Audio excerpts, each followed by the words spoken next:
카트는 전편에서 시드니와 유명 토크쇼에 출연한 이후 잘나가는 토크쇼 진행자가 되었습니다. 집으로 돌아가는 길에 낯선 남성이 전화해서 다짜고짜 시드니가 어디 있는지를 묻게 되죠. 카튼이 모른다고 대답하자 집에 있는 여자친구 크리스틴을 해치겠다며 전화를 끊어버립니다.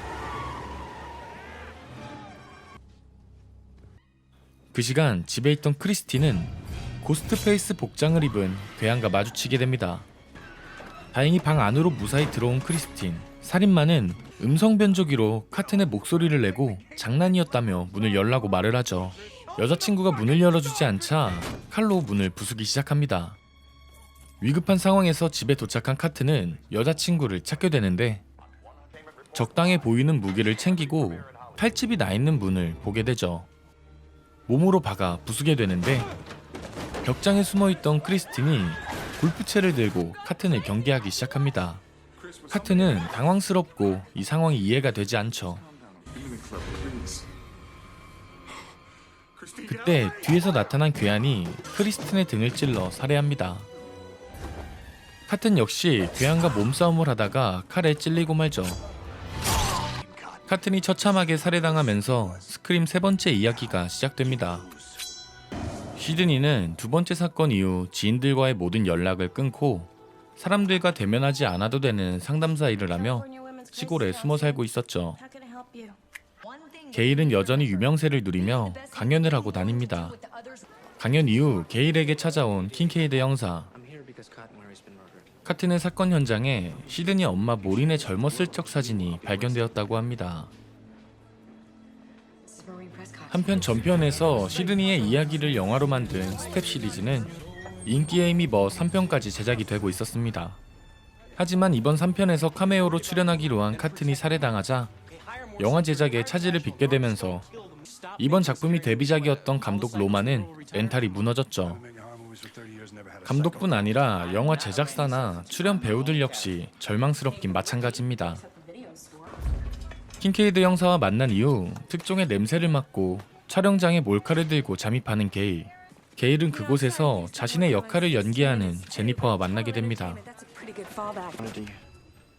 전편에서는 게일과 썸이었지만 제니퍼와 사귀고 있는 듀이도 만나게 됩니다. 카튼의 죽음을 얘기하는 그때 영화 관계자에 의해서 게일은 쫓겨나게 되죠. 한편 집에서 잠이 든 시드니는 죽은 어머니의 귀신을 보게 됩니다. 눈앞에 나타나 너무 생생한 목소리로 말을 해서 창문 쪽으로 가는 시드니. 그 귀신은 고스트페이스 복장을 한 살인마로 변하게 되는데 알고 보니 모든 게 꿈이었죠. 시드니는 점점 불길한 예감을 받게 됩니다. 한편 사라는 감독 로만의 연락을 받고 혼자 스튜디오에 오게 되는데 사무실에서 기다리던 그녀는 로만의 전화를 받게 되죠. 금방 도착한다며 각본이 또 바뀌었다는 이야기를 합니다. 그때 갑자기 수화기 넘어 들리던 목소리가 소름 돋는 목소리로 변하면서 사라를 죽이겠다는 살기 어린 말을 하기 시작하죠. 단순한 장난 전화가 아니라는 것을 직감한 그녀는 급하게 영화 소품이 있는 창고에 몸을 숨깁니다. 하지만 수많은 고스트페이스 소품 중에 하나는 진짜 살인마였죠. 살기 위해 저항해보지만 결국 등에 칼을 찔려 살해당하고 말죠. 그날 밤 배우들이 제니퍼의 집에서 쫑파티를 하게 되는데 그곳에서 제니퍼는 듀이에게 본인이 처음 찍었던 프로필 사진을 보여주죠. 특종을 잡기 위해 몰래 집에 들어온 게일은 보디가드에게 걸려버리고 듀이와 사라의 살인사건에 대해 이야기하게 되는 게일. 대화 도중 제니퍼의 프로필 사진 속 장소와 사라의 살해 현장에서 발견된 모린의 사진 속 배경이 같다는 것을 알게 됩니다. 그 시간 제니퍼 집 앞 트레일러에 있던 보디가드는 듀이에게 걸려온 전화를 받게 되는데 갑자기 나타난 살인마에게 등을 찔리고 말죠. 엄청난 덩치임에도 일방적으로 당하던 보디가드는 결국 사람들 앞에서 쓰러져 사망하게 됩니다. 혼란에 빠진 사람들. 이후 제니퍼의 집 안에는 정전이 되면서 사람들은 더 불안해합니다. 그때 갑자기 팩스에서 문서가 나오기 시작합니다. 내용은 바로 지금 제니퍼의 집에서 벌어지고 있는 일을 다루고 있었고, 하지만 사람들은 함정이라고 말하며 다 같이 집 밖으로 나옵니다. 궁금증을 참지 못한 톰은 혼자 집 안으로 가서 각본을 읽습니다. 각본에 써있던 대로 집 안에 가스가 새고 있어서 톰은 그만 폭발에 사망하고 말죠. 충격에 의해서 밖으로 튕겨져 나가는 나머지 사람들. 그때 갑자기 살인마가 나타나 게이를 죽이려 듭니다. 듀이가 총을 쏴서 살인마를 막아내고, 살인마는 사라지고 어디선가 수상하게 나타난 안젤리나. 그때 이번에도 모린의 어린 시절 사진이 발견됩니다.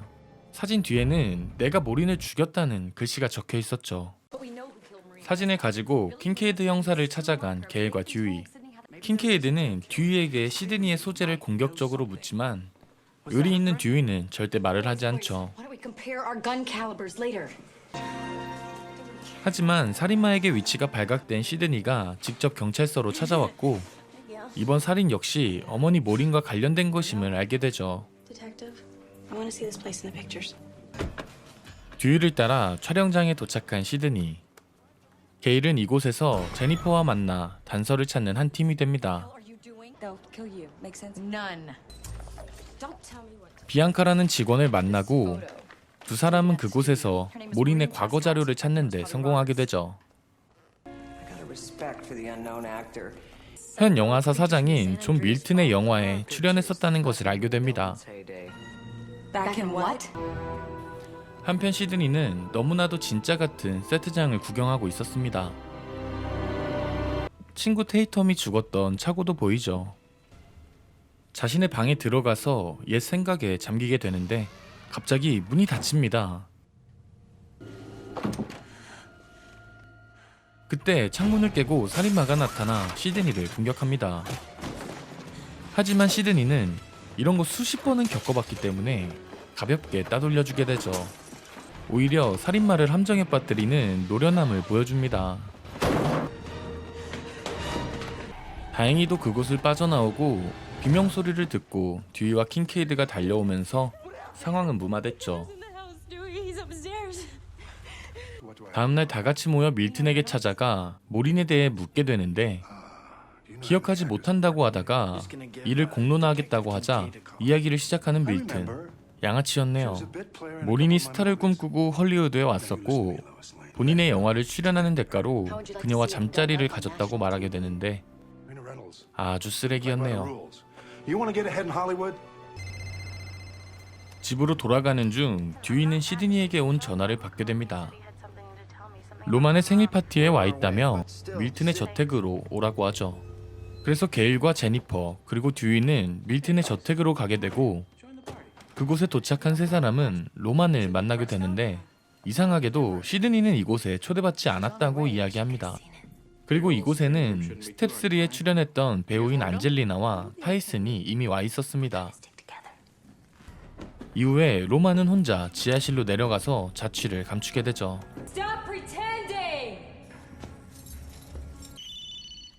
사라진 로만을 찾던 게일과 듀이는 옷장에서 고스트페이스 가면, 전화기, 만능 목소리 변조기를 발견합니다.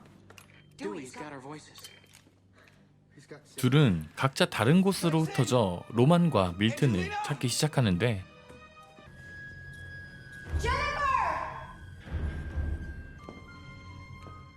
지하실에 내려갔던 게일은 그곳에서 칼에 맞고 시체가 된 로만을 발견하게 됩니다.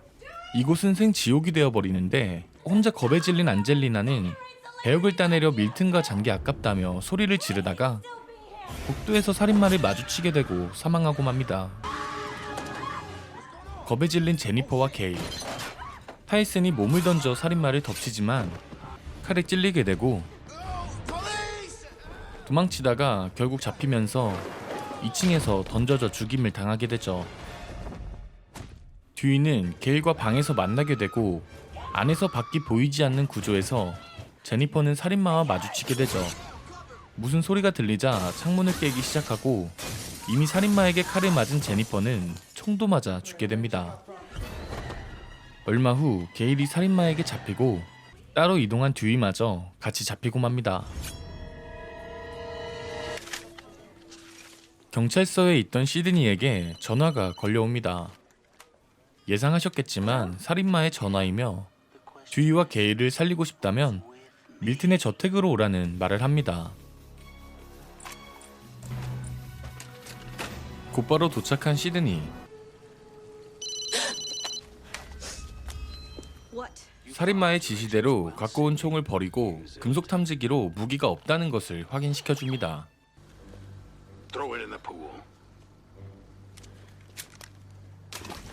시드니는 집으로 들어가서 두 사람을 풀어주는데 갑자기 살인마가 나타납니다.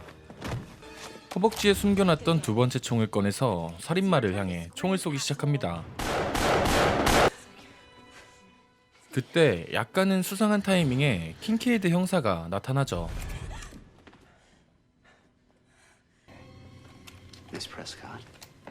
살인마가 시드니의 뒤에서 나타나고 그녀를 구하려고 몸싸움을 하다 부상을 입게 되는 킹케이드 형사.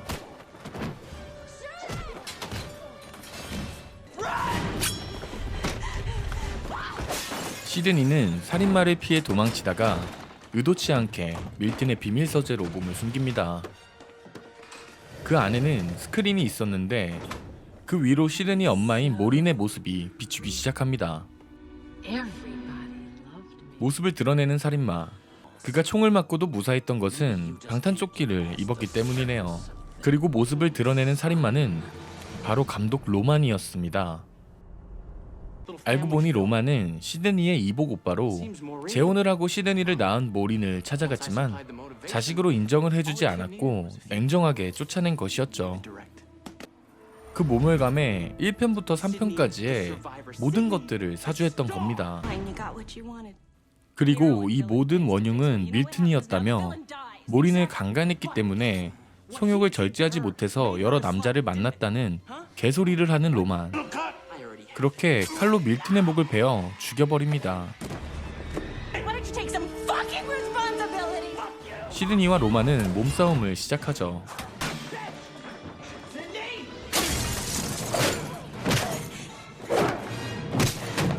듀이가 도와주러 왔다가 불을 꺼버리고 마는데 킹케이드가 시드니를 구하러 오지만 로만에게 처맞게 되죠. 칼을 든 시드니의 표정이 진짜 살벌합니다. 로만은 시드니 가슴에 총을 쏘게 되고 그녀는 쓰러지고 마는데 확인사살까지 하네요. 잠시 한눈을 파는 사이 시드니가 사라졌습니다. 시드니는 방탄조끼를 입고 있었고 쥐죽은 듯이 숨어있다가 로만의 등에 칼을 꽂아버리죠. 심장에 한 번 더. 죽어가는 로만의 손을 따뜻하게 잡아주는 시드니.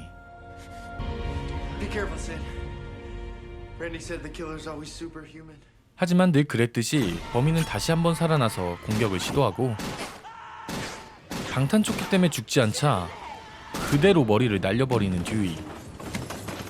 그렇게 로만이 목숨을 잃게 되면서 스크림 세 번째 이야기는 끝이 납니다.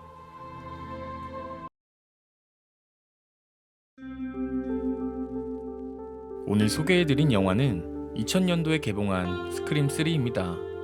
스크림 시리즈의 특성에 맞게 범인이 누구일지 생각하는 특유의 긴장감을 유지하면서 속편답지 않은 재미를 느낄 수 있었습니다. 많은 내용을 담지 못해서 너무 아쉬웠고 유명 배우들의 카메오 출연과 그 당시 영화를 만들면서의 에피소드가 영화에 배어있음을 풀무비로 만나보시는 건 어떨까요?